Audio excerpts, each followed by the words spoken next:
Are there really two words that can make it or break it for you as a real estate agent?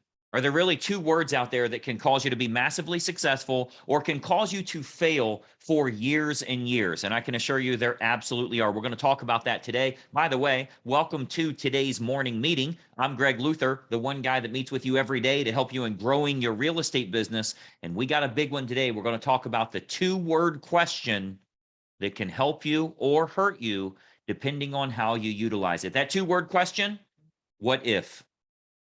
We hear about this an awful lot. That can be good or it can be bad. Years ago, there were all these people that got together and they said, well, what if we could get all our computers to talk to each other? And the internet was born, right? That's a good what if. Al Gore took credit for that. Then they said, well, what if we could create a little code where you could type in a search term and it'll scour the internet and it'll find the very best, most relevant ranked answer. And the Google search was born, or all of the internet search engines were born. So that can be good, but I got to tell you, it can also hurt you very bad. And here's what I mean by that. I work with thousands of agents all around the country, and this is going to be contrary to what you've ever heard before. But I can assure you it's true amongst thousands and thousands of agents. The agents that ask the most questions get the least results. Let me give you that again. The agents that ask the most questions get the least results. Now, specifically, they're asking the what if questions. Now, obviously, we all have questions and we want to keep moving our business forward. But if you're asking the what if questions, it's keeping you from succeeding. Your brain is playing a little trick on you by saying, well, I don't want to mess up. So I want to get ready to get ready. I want to get all my ducks in a row. I want to ask, well, what if the seller says it? Well, what if they don't? Because I've never even heard a seller say that before.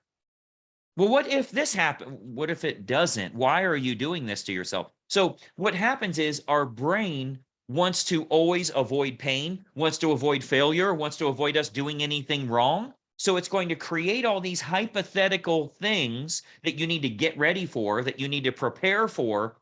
And it makes sense to you, but it's keeping you from starting. What it's doing is it's keeping you from getting started in the first place. But your brain's like, no, this does make sense. I need to do my research. As a matter of fact, I need to do a little more research. I got to ask some more questions so that I'm really ready for this here. And it keeps us from ever starting at all. What if can be very bad for you. And I'm telling you, the agents that keep having all of these questions, it has nothing to do with a client they're working with, their marketing approach, anything like that. It has to do with what if. What if I do this and it doesn't work? Well, what if you do it and it does? Have you thought about that at all?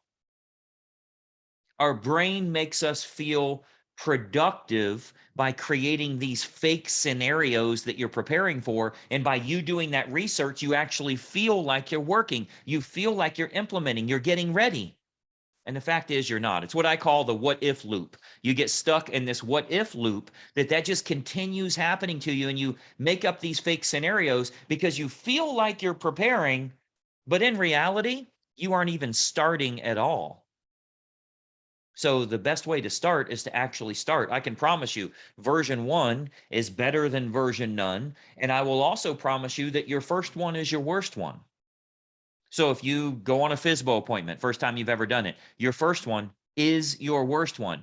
That's going to be the case even if you ask 1,000 questions. Your first one will be your worst one. That'll be the case if you watch a bunch of YouTube videos and buy a book and read and make notes and create bar graphs. Your first one is your worst one. So let's go ahead and get that out of the way right now. That's how we get to our second one. But what happens is we keep convincing ourselves that we're researching, we're getting ready, we're getting all of our ducks in a row. What if this? What if that? What if it does work? What if it doesn't work? What if I get leads and they don't know how to get? What if I can't find a home for them? What if you actually implement? What if you go do something? So I want you to make sure you don't fall into that what if loop, that negative feedback kind of thing where we're preparing for scenarios that likely won't even exist. Because, I was telling an agent, I don't know, this has been 3 weeks ago, 4 weeks ago. Well, what if I do that, but then the seller wants too much money for their home? Well, what if you do it and go ahead and do it for 10 sellers and you're damn right. One of them is going to want too much, but you got 9 listings in the meantime. You know what you say? See ya. Bye. That's what if. Are you not going to get the other 9 because one's going to be unrealistic? That's going to happen for the top producer in the world that's listing 100 homes a month. They're going to have one of every 10 that's unrealistic. But you're stopping yourself. You're trying to be perfect. And you've heard before, perfection is the enemy of progress, right? You don't need to be perfect. You just got to move forward. You just got to take action. So I don't want you to fall into that what if loop. Anytime you're doing something new, that's the brain trying to protect you. What if it doesn't work? What if all of this stuff, right? It's like somebody that got out of a bad relationship and they start dating someone, they instantly think everybody's going to do all the things that like they start creating these what if scenarios. Well, he didn't answer the phone. So what if he's cheating right now? Well, he said he was over there, but I don't think he's over there. I think then they'll create this whole thing in their mind. That's your body trying to protect you from damage. It's protecting you from failure, but it actually causes you to fail. You will actually fail. You will sabotage yourself. Just like in a relationship, you'll do the same thing in your business because inaction, non-action is failure.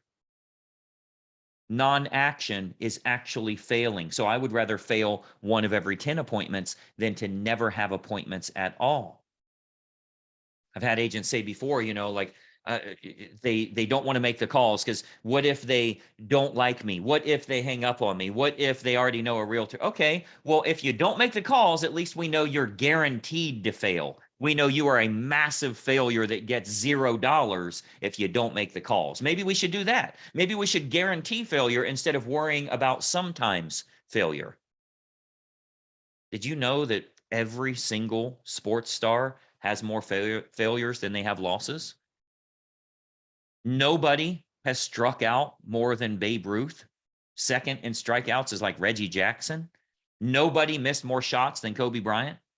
Nobody failed and cost the team a championship more than Michael Jordan. I think he failed 27 times on a game-winning shot, but 5 times he hit it. But he's trusted with that game-winning shot because he got it 5 out of whatever that number is, 33. Don't quote me on it, 32. They fail more than they win. Well, do you agree that in sales, that's going to be the case as well? No matter your mailers, you're not going to have 50% of your people reply. You're going to have a lot of failures. Your ads, your calls, your texts, your emails, your social media messages, whatever it is, there's going to be a lot more failures than there are wins, but who cares as long as you're getting a bunch of wins? Get rid of the what if. Know that there will always be bad deals. There will always be failures. There will always be clients that you can't help, that you can't satisfy. But there's going to be a whole bunch of them you can as well. So get out of the what if loop. Start focusing on, if you want to ask yourself questions, ask positive what if questions. What if I get 17 leads out of this thing? That would be a good thing. But you go too far and you start, oh my gosh, what if it works too well and then I can't handle all the business? And then, I don't know what if it, maybe we ought to just do it. I think we'll be fine. I'm Greg Luther. Hopefully this message has been helpful for you. The person that asks the most what if questions is always the one that makes the least amount of money. Don't be that person. Go out there and implement. Let's get you making a lot of money. We'll talk soon. Bye-bye for now.